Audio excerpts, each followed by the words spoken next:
మొత్తం గ్రేటర్ హైదరాబాద్ పరిధిలో ప్రతి ఒక్క సోదరుడు సోదరి కూడా కేసీఆర్ గారి నాయకత్వం అయితేనే ఈ రాష్ట్రం బాగుంటది అని చెప్పి జీహెచ్ఎంసీలో క్లీన్ స్వీప్, మొత్తం ఒక్క సీటు కూడా వేరే వాళ్ళకి పోకుండా క్లీన్ స్వీప్ చేసి కాంగ్రెస్ ను బీజేపీని అడ్రస్ లేకుండా గ్రేటర్ హైదరాబాద్ కాడికి చేయగలిగినాం.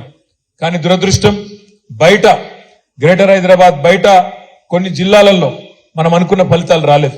అందుకే మనకు 37% ఓటు వచ్చినప్పటికీ కాంగ్రెస్ పార్టీకి మనకంటే 1.85% అంటే చాలా స్వల్ప తేడా.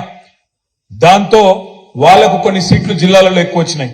మనకు 39 వచ్చినాయి, వాళ్లకు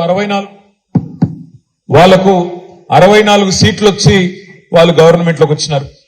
ఈ 45-50 రోజుల్లో నేను చూస్తా ఉన్నాను, హైదరాబాద్ లో ఉండే ప్రజలైతే ఇట్లెట్లా జరిగింది, ఎందుకు జరిగింది, ఎట్లా జరిగింది అనే మాట నేను కనీసం హైదరాబాద్ లో మిగతా మిత్రులతో, నాయకులతో, కార్యకర్తలతో మాట్లాడేటప్పుడు చాలా మంది ఆశ్చర్యం వ్యక్తం చేస్తున్నారు, బాధపడతా ఉన్నారు.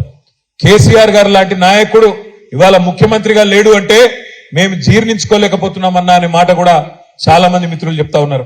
నేను మీ అందరికీ ఒకటే విజ్ఞప్తి చేస్తా ఉన్నా, రాజకీయాల్లో జీవితంలో చిన్న చిన్న ఎదురు దెబ్బలు, చిన్న చిన్న సెట్ బ్యాక్స్ తప్పవు.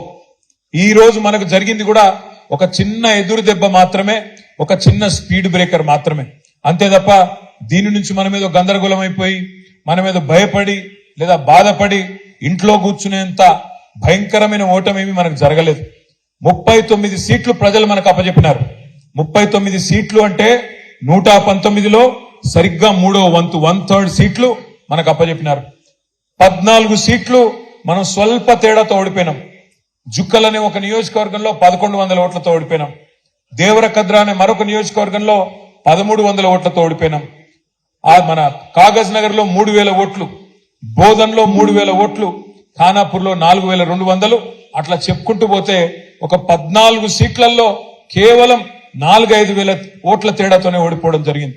రాష్ట్ర వ్యాప్తంగా మీరు చూసినట్టయితే కూడా స్వల్ప తేడా, రకరకాల కారణాలైనప్పటికీ చాలా స్వల్ప తేడాతోనే మనం ఓడిపోయినాం. అదే హైదరాబాద్ కాడికి వస్తే అఖండమైన మెజారిటీలతో గెలిచినాం.